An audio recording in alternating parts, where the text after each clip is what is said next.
Hi, this is Jenny Brav, and today we're talking about energetic separations. For anybody who's highly sensitive, energetically sensitive, this can be a really helpful practice to do. In fact, for anybody, it can be. And often we talk about energetic separations from other people, especially after a breakup, but it doesn't have to be people at all. It can be an energetic separation from your work or from technology or from food or alcohol or any addictive habit. It can also be a separation from somebody that you're still in relationship with, a parent, a sibling, your partner. And in fact, after physical intimacy, which is an ultimate act of merging, it can be really helpful to do in order to get our own energetic field back, not feel so merged the rest of the time, which can lead to some internal confusion. And some signs that an energetic separation might be helpful can be feeling depleted, feeling heavy, separation anxiety, compulsive habits, obsessive thoughts, kind of a grasping feeling. For example, checking the phone or whether you receive texts or emails from someone can be a sign of needing an energetic separation. Also, if you have a thought, oh, this isn't good for me, but then you do the thing anyway. And I'll walk you through a few very simple practices. There are lots of ways of doing energetic separations. And for me, a lot of it is just the intention of it. So, one, and this can be really for anything you're wanting to energetically separate from, would be first just taking a deep breath, thinking of or naming the person or the thing you're wanting to separate from, and then doing some kind of cord cutting motion. It can just be brushing off any energetic cords from your body. You can do some actual cutting motion if that feels good. You can try different things. And then imagining, feeling, miming that you're gathering up any energy you've absorbed from the thing or the person. You're handing it back. And again, this can be a habit or an object or technology. And then calling, or something you're worried about, calling your energy back.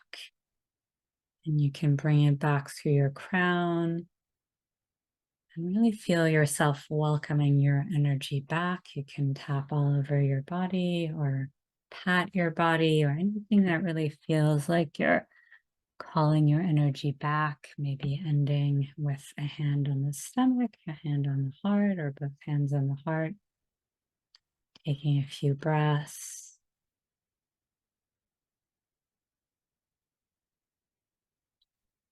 Another way of doing this, and this can be after any of the practices that I showed you, just to really make sure that you're clearing any residual energy that might still be merged, or this can be a standalone practice. It's one that we saw in the part 2 of energetic boundaries. Clearing your boundaries is what I call a karmic car wash, and just soaping, imagining you're bringing energetic cleansing energy, soapy energy, and just soaping your whole body with it. And then bringing rinsing energy. You can do it with or without the sound effects. And then finally fluffing out your energy field, which usually has gotten a little holy or collapsed when we're merged with others or with things. So just fluffing out your energy field. And again, that can be done as a standalone or in tandem with any of the other practices. another one for energetic separations, especially of people, this one, less of things, is to feel yourself separating from the person chakra by chakra. And this is similar to what I just showed you, the first one, but it's a little bit more in depth. So just starting with the crown and calling your crown back, handing crown chakra back to the other person, and doing that for the sixth chakra, calling your energy back, sending it back for the other person. And then the throat, the fifth, handing it back, the heart, the solar plexus, third, calling your energy back, sending it back. And the second, around the navel, calling it back, sending back. And then the root, base of the spine, calling back, handing back. And once you've done that, again, you can do a little brushing, separation. Go back to the first one if you want to, just handing back all the energy, calling back your energy. And you can do the karmic car wash here if you want to, taking a deep breath. I also like, this is how I often end tapping sessions, but tapping all over your body is really a good way of feeling your own physical boundaries, feeling that physicality, and then you can maybe shake it out, touch your thighs for embodied grounding.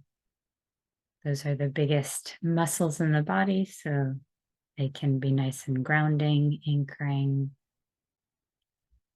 And if you notice after doing these practices that the obsessive thinking is still there, then doing maybe a soul contract release, especially if it feels like there's sticky energy with a specific person or habit, or maybe exploring limiting beliefs. And I'll link below some other videos that I think might be helpful, and possibly some blog posts.